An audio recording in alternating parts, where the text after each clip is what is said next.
Hello Hello, c'est Albéric. et Mélissa, bienvenue sur cette chaîne, c'est notre première vidéo et si on l'a créée, c'est parce que nous sommes tous les deux passionnés par le voyage et qu'on aimerait partager avec vous nos conseils, nos bons plans, nos itinéraires. Et donc on va tout de suite commencer par la France.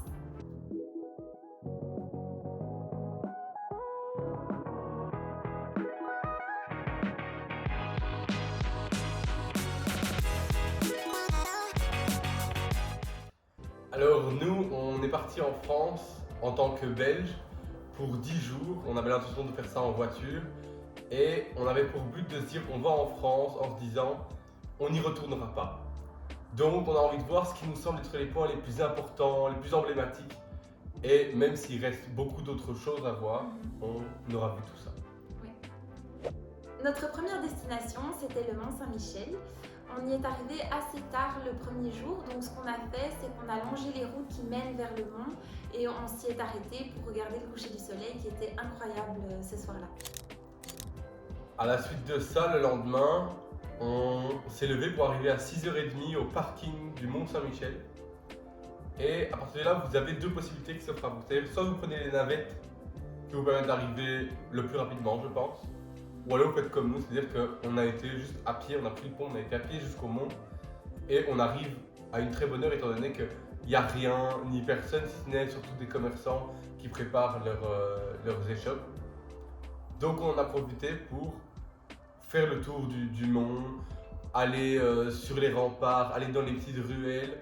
Et à 9h30, on a été dans l'abbaye qui est au sommet.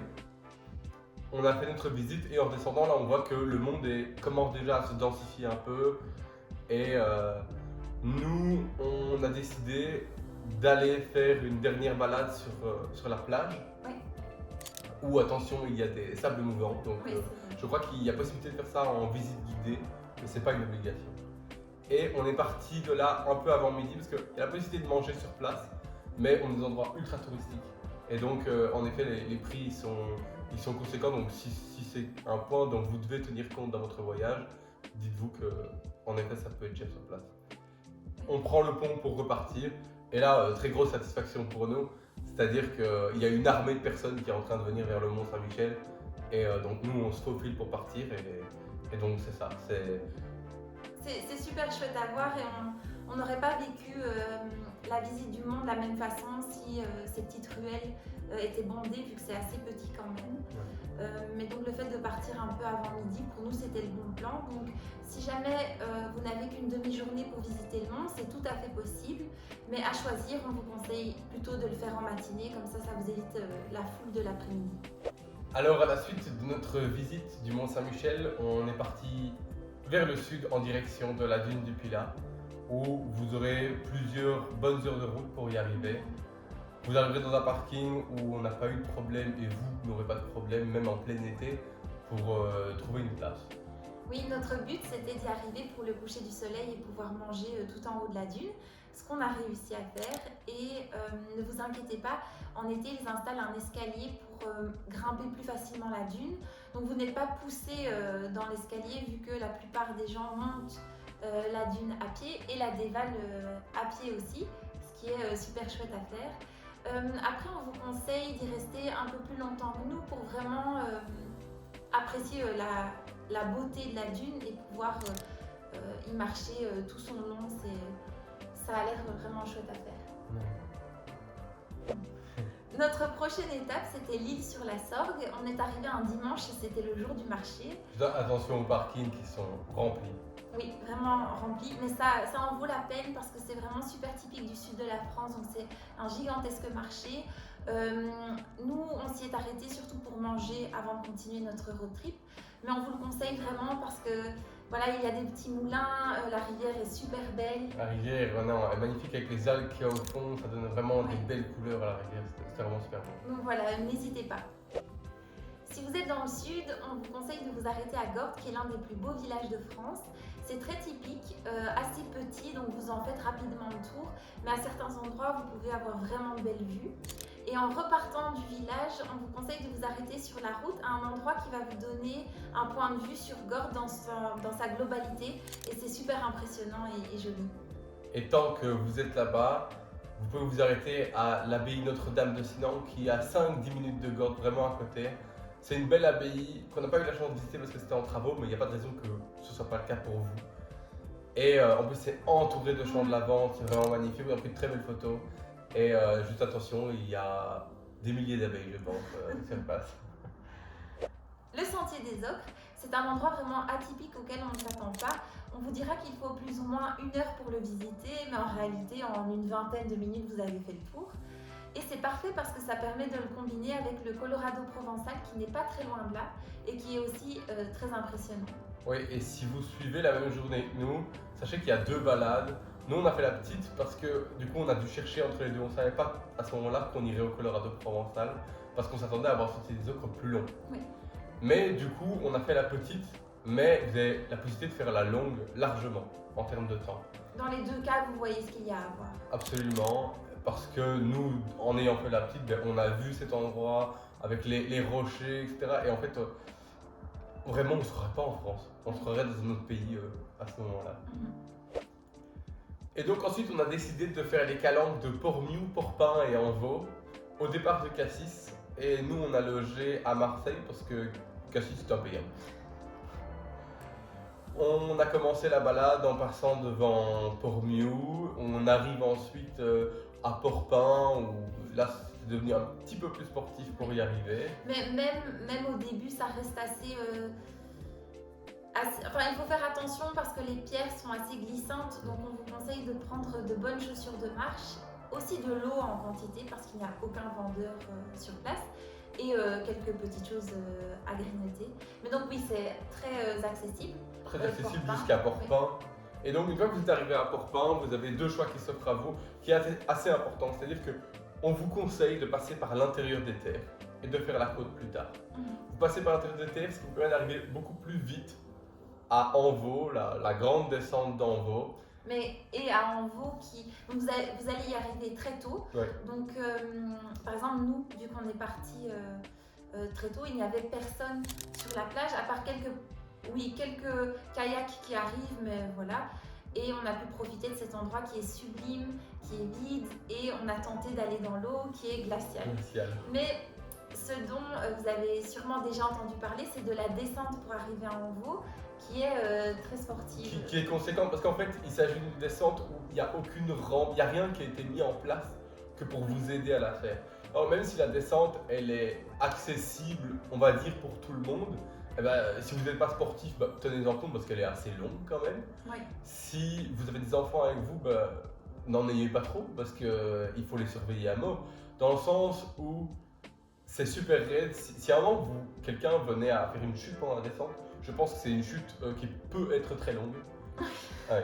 Oui, parce que la falaise est à côté de vous, donc voilà. Nous, encore une fois, on y est arrivé tôt, donc il n'y avait personne. On a pu bien prendre le temps, faire attention pour la descente, mais ça n'empêche qu'on a vu devant nous 2 personnes qui avaient l'air plutôt très sportives et qui ont été un peu plus vite et qui se sont quand même blessées. Ouais. En fait, quand on arrive dans la pente de fin, c'est des pierres concassées qui glissent, mais qui sont surtout super coupantes.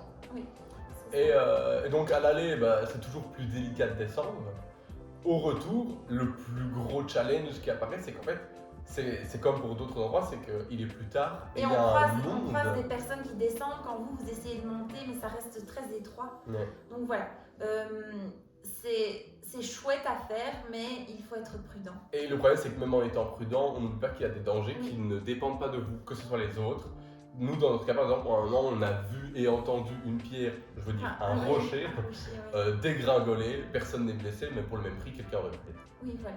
Donc là, on fait cette montée et on arrive en haut on a quitté finalement la calanque d'Envaux à ce moment-là, arrivé en haut. Et donc là, vous avez les 2 choix qui se représentent à vous. Donc ne reprenez plus par l'intérieur des terres. Et là, on prend la côte cette fois-ci. On a des vues sur les calanques qui sont incroyables, qui sont formidables. Et donc là, à nouveau, beaucoup de rochers lissés par l'usage, toujours très glissants. Je trouve qu'on s'est fait un peu mal, mais voilà, ça arrive, mais on a su continuer. On repasse, une fois arrivé finalement à Port-Pain, mais ça prend quand même beaucoup plus longtemps que le petit trajet par l'intérieur. On réarrive à Port-Pain, on réarrive à Port-Miou et on finit. Donc Et- voilà, prenez une journée pour visiter les Calanques, vous allez en profiter. N'ayez pas peur, c'est juste qu'il faut être prudent, mais ça reste pour nous un des meilleurs souvenirs qu'on a de nos voyages. C'était super beau, c'était incroyable. À ne pas manquer, Et, c'est l'un des meilleurs. Oui, clairement. voilà. Ensuite, après les Calanques, on a décidé de parcourir la route des Crêtes qui offre plein de belvédères avec de sublimes vues.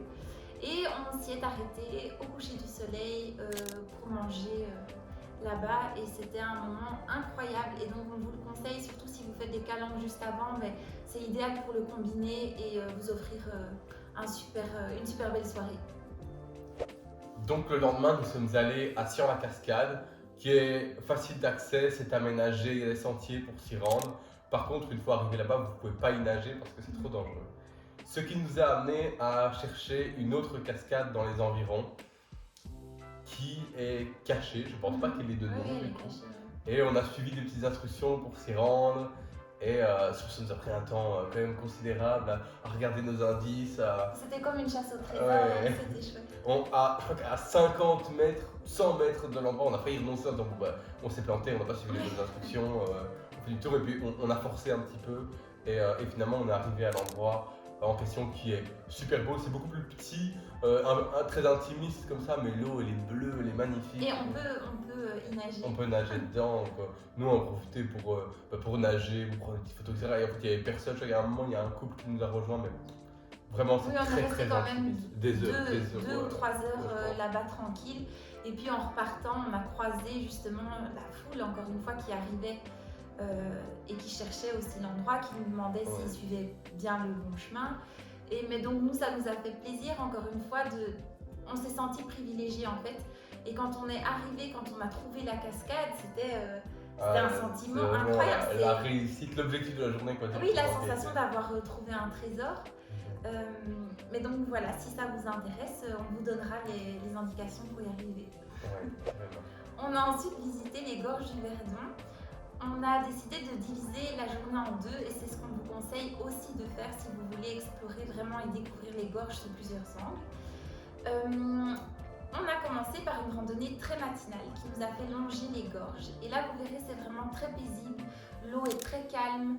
Vous pouvez entendre votre écho, les oiseaux. Mais du coup, profitez du fait Ouais. d'y être le matin parce que c'est vrai que assez tôt, je pense qu'il y a des gens qui arrivent en kayak et du coup, ça va forcément avec l'écho. Il suffit de quelques personnes pour perdre tout cet aspect Oui, voilà. super calme et serein. Mais donc la balade est assez longue, mais on vous la conseille vraiment. Donc elle vous fait longer les gorges et ensuite elle vous fait aller jusqu'à un point en hauteur, la chapelle, où vous êtes entouré de boucs et de chèvres. Qui n'hésiteront pas à vous voler votre Oui. repas si vous daignez le manger à côté d'eux. Et ensuite, pour repartir, vous avez deux possibilités. Soit vous réempruntez le chemin que vous avez pris pour arriver à la chapelle qui vous fait longer les gorges, soit vous prenez un chemin qui s'éloigne des gorges. C'est ce qu'on a fait, mais avec le recul, on ne le conseille pas forcément parce que vous êtes en plein soleil. Il n'y a pas forcément de point de vue, ça dure C'est assez des longtemps. graviers, c'est Voilà. des plantes sèches, c'est pas forcément intéressant, c'est pas le meilleur Oui. moment de la balade. Et pour une première visite aux gorges, nous on aurait préféré du coup relonger les gorges et profiter de la vue en fait. On a fini la randonnée plus ou moins vers midi, 13h.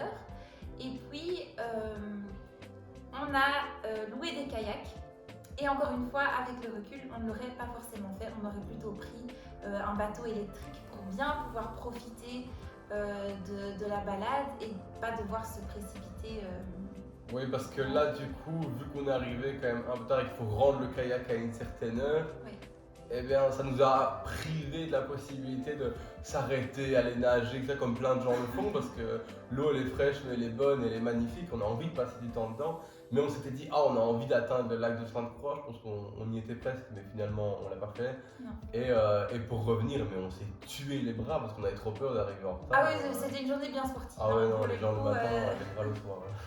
Voilà, donc on vous conseille vraiment de le faire. Après, nous, quand on est parti, il n'y avait pas tous ces problèmes de sécheresse, donc on vous conseille quand même de bien vérifier avant la date prévue de la visite et voir si le niveau d'eau est suffisant et si les kayaks sont autorisés. Je pense que même visuellement, des images qu'on a vues, ça prend un coup. Donc au-delà du kayak, je pense que ça peut être intéressant de savoir où ça en est, où Oui. vous voulez vous y rendre. Mais en tout cas, c'est à faire. Complètement.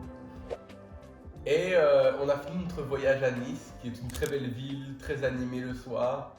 On vous conseille de faire la balade des Anglais. On vous conseille également de faire un tour en bateau qu'on a fait, qui est une petite visite guidée, qu'on peut aller voir Nice, ses alentours, avoir des informations sur la ville, de voir Villefranche-sur-Mer, c'est un endroit très coloré, très beau. Et globalement, c'est tout ce qu'on a fait à Nice, parce qu'on n'y est pas resté très longtemps. Et c'était une conclusion de voyage. Et en conclusion, on aimerait un peu vous parler du style de voyageurs que nous sommes. Ce que je pense que vous l'aurez réalisé au cours de ce récit, c'est qu'on se lève toujours très tôt. Et on considère que c'est une plus-value parce que ça nous permet de profiter à fond d'une journée. Et de profiter aussi à fond d'endroits qui sont toujours très calmes le matin. C'est clair que notre ressenti il aurait complètement changé sur ce voyage si à chaque fois qu'on arrivait quelque part, les endroits étaient constamment bondés. Et ici aussi, on a fait un style de voyage, c'est un road trip. Et malgré les heures de route et les kilomètres, on considère que c'est super parce que ça nous permet de profiter de plein d'endroits différents en peu de jours de vacances. Et ça, il ne faut pas s'en priver. Si vous voulez savoir le prix de notre voyage et d'autres infos pratiques, on a un site qui s'appelle timeloop.be et qu'on vous mettra dans la description de cette vidéo. Et on espère que cette vidéo vous aura plu et qu'elle vous sera utile. Et n'hésitez pas à laisser un commentaire ou un like. Petit like. Salut. Salut.